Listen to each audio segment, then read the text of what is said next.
Bonjour à tous, aujourd'hui c'est une interview très particulière que je vais vous proposer. En effet, je n'ai pas rencontré un grand champion cycliste ou un collectionneur de vélos. Aujourd'hui, je vais vous faire découvrir un artiste. Cet artiste, c'est Milko Stak. Il est sculpteur et peintre. Et si je l'ai rencontré, c'est parce que c'est un passionné de cyclisme. D'ailleurs, il a couru en amateur à un très bon niveau, puisqu'il a couru en deuxième catégorie. Et puis, il est devenu sculpteur et il a réussi à allier ces deux passions, la sculpture et le cyclisme. Je l'ai rencontré à Saint-Émilion où il a offert un de ses tableaux à Bernard Hinault. Vous allez voir, c'est une interview passionnante et une interview pleine d'émotions. Donc tout de suite, c'est l'interview vintage avec Milko Stak.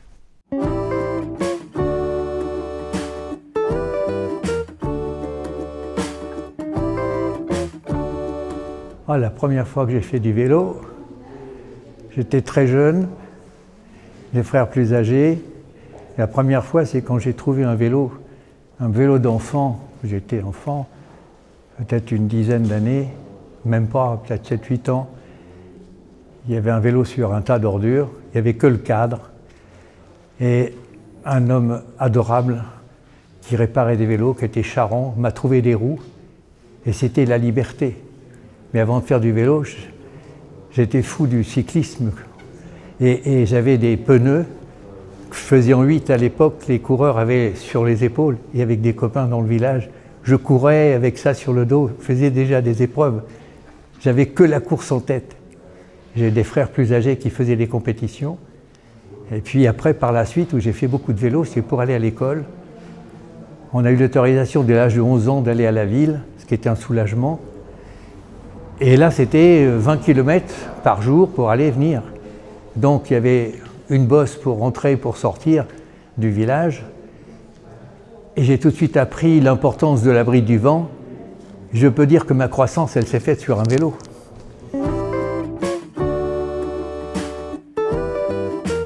Alors, la première course, j'ai couru. J'avais déjà un frère qui courait. Et il y avait des supporters qui me mettaient dans les voitures derrière, donc je vibrais quand j'avais 11 ou 12 ans. Le cyclisme a été quelque chose d'extraordinaire. Pour moi, c'était une possibilité, mais de là, j'avais un gabarit qui s'y prêtait pas. J'étais très maigre, on me traitait de lévrier, mais j'avais un organisme qui tournait rond. À l'âge de 12 ans, je suis tombé sur un livre de diététique, c'était ma Bible, et je sortais souvent, et quand mes frères, il y avait un vélo qui traînait, un vélo ordinaire, je sautais dessus et je faisais des sorties de 100 km avec ce vélo rustique. J'avais qu'une idée en tête, c'était de grandir. J'ai voulu courir en minime et pour avoir une autorisation de courir en minime, le médecin venait me donner un certificat médical, mais j'étais trop faible et trop maigre, et le médecin a refusé de me donner le certificat médical. Il a dit d'abord il faudrait prendre un peu de poids, et pendant un mois, j'ai pris des piqûres tous les jours, une fois dans la fesse à droite, une fois dans la fesse à gauche. Pendant un mois, je déteste les piqûres depuis ce jour-là. Et quand j'ai pris quelques kilos, le médecin m'a dit on a eu du mal, eh bien on attendra l'année prochaine. Donc j'étais frustré. Et je continuais à m'entraîner dès que je pouvais. Je suis rentré en apprentissage et j'allais sur les chantiers qui étaient éloignés, toujours en vélo. Pour moi, le vélo, c'était tout le temps et j'avais hâte de grandir. Je sortais de temps en temps avec mon frère. J'ai fait les vendanges pour me payer mon premier vélo, pour porter la hotte à 15 ans. J'ai acheté un vélo d'occasion. Et quand j'ai commencé ma première course, il faut dire que quand même, quand je m'entraînais à l'âge de 15 ans, j'avais des grands champions locaux qui couraient déjà au plus haut niveau, qui m'entraînaient, qui m'ont donné des conseils. Donc je n'ai pas été un débutant naïf, parce que j'ai été très préparé. Et que physiquement, je n'étais pas satisfait, mais j'avais une ténacité qui me permettait de... Donc ma première course, c'était une aventure. Et je me rappelle qu'on m'avait donné des conseils de ne pas avoir de complexe, puisqu'à l'entraînement, il m'avait secoué. Et je tenais bon. Et j'ai eu un incident, on s'est échappé 5 mecs tout de suite, et j'avais mon dérailleur qui ne restait pas en place. Il a fallu que je fasse toute la course en tenant ma manette de dérailleur. Et au moment du sprint, sans aucun complexe, j'attaque le sprint. Évidemment, on était 5, je fais 5e. Et à l'arrivée, les gars me disent « Non mais, tu voulais nous battre avec une main.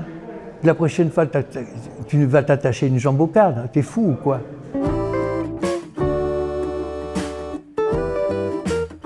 Et très tôt, j'ai gagné des courses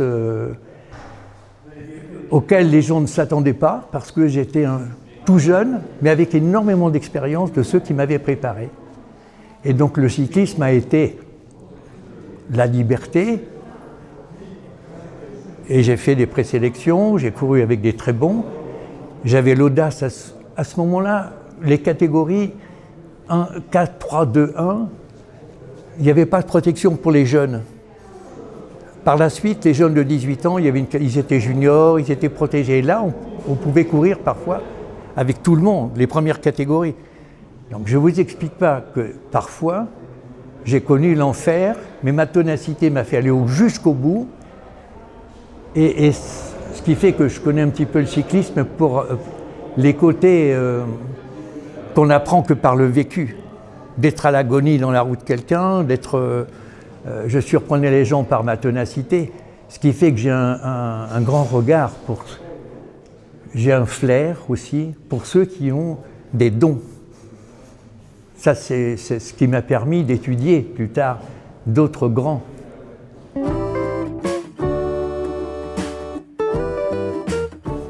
Il faut dire que j'avais même un frère, personne ne savait quel était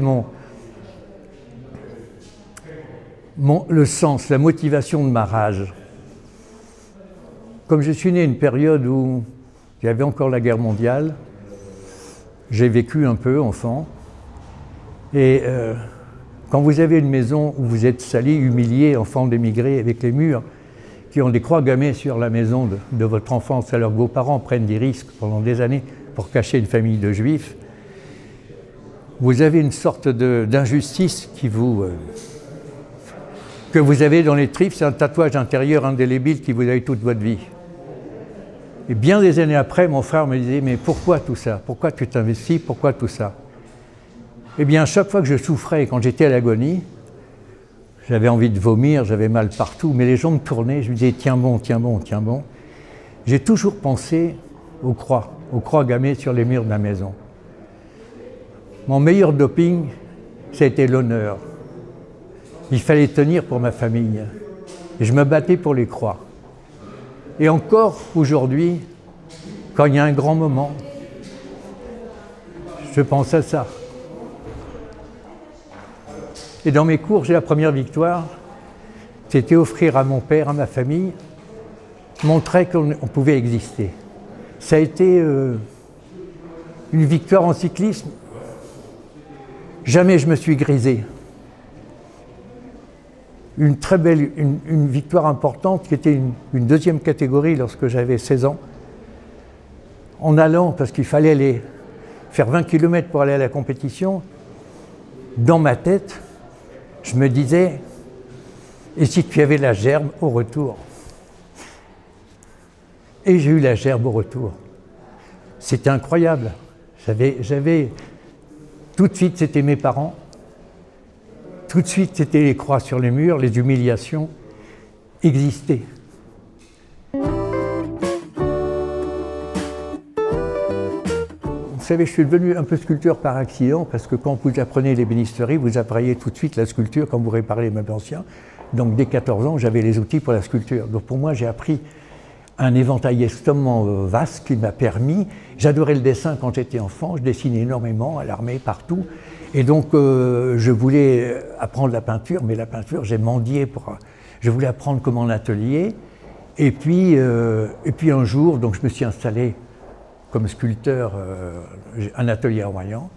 Et puis je prenais mon petit déjeuner et j'entends qu'il y avait un concours pour le mémorial de Jacques Anquetil. J'étais le premier inscrit. Pas besoin de vous dire que Jacques Anquetil, je n'ai pas couru avec lui, mais je l'ai vu courir. Je connais des gens, des amis qui étaient pros qui courent avec lui. Et j'étais candidat immédiatement. Et j'ai remporté ce concours qui était un concours très ouvert. Il y avait 20 ou 22 participants, j'ai eu l'unanimité sauf une voix, mais j'avais mis dedans, j'ai cherché pendant 4 mois, et Anquetil, il avait un style particulier, il était très technique, et puis quand vous avez un mec qui passe à côté de vous comme une fusée, je lui dis bon, il faut que je fasse une fusée. Quand le gars il est à bloc, vous vous dites mais qu'est-ce qu'il a dans les tripes, j'ai fait sauter tout ça. Le critère de sélection, c'est que ça devait s'intégrer. Le matériel, je l'ai enlevé, et je me dis il faut faire attention, parce qu'il faut bien qu'il reste quelque chose. Et j'ai eu des lignes principales qu'on dominait, et le jour de l'inauguration, il y avait le monde du cyclisme, il y avait toutes les autorités du Tour de France, des champions. Bernard Hinault était présent, Poulidor, d'autres grands champions. Ça a été le premier contact avec des gens qui étaient surpris de ce que j'avais pris, des lignes de la synthèse que j'avais fait. Mais cette synthèse, elle ne pouvait exister que parce que j'avais fait ce sport-là.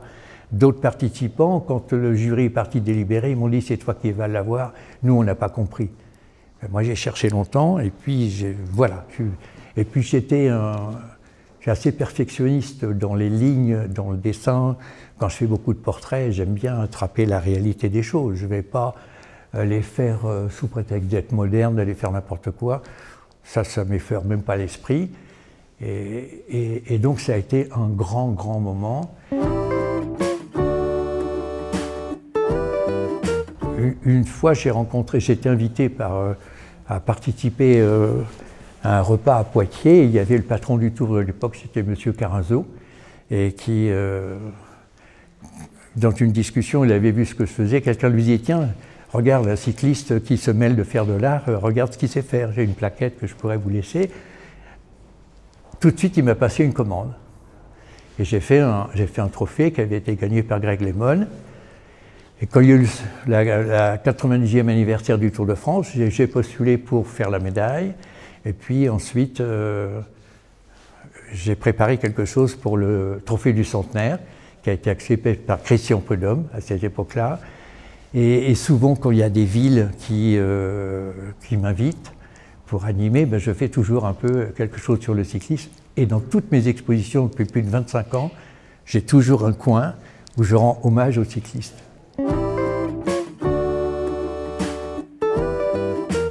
Il est certain que si vous êtes un artiste figuratif, tous ces exercices à la compétition ne peuvent vous faire que du bien quand vous voulez créer, parce que vous avez un objectif et ça n'a pas altéré, bien au contraire. Pour répondre à votre question, je pense que cette discipline qu'on m'a inculquée, que j'avais un peu en moi, j'étais un terrain réceptif, je l'ai toujours encore quand je travaille. Quand j'ai créé ici, pour quelque chose que je vais dévoiler, j'étais des dizaines et des dizaines de jours debout à 3 h du matin et 4 h du matin au boulot. Parce que saisir un personnage qui m'a fasciné, c'était une espèce de défi. Des fois, je me dis, c'est impossible, c'est impossible, c'est impossible. Mais à force d'y être, quand j'ai chopé un petit peu quelque chose, vous verrez tout à l'heure, je me suis dit, bon, comment j'ai fait?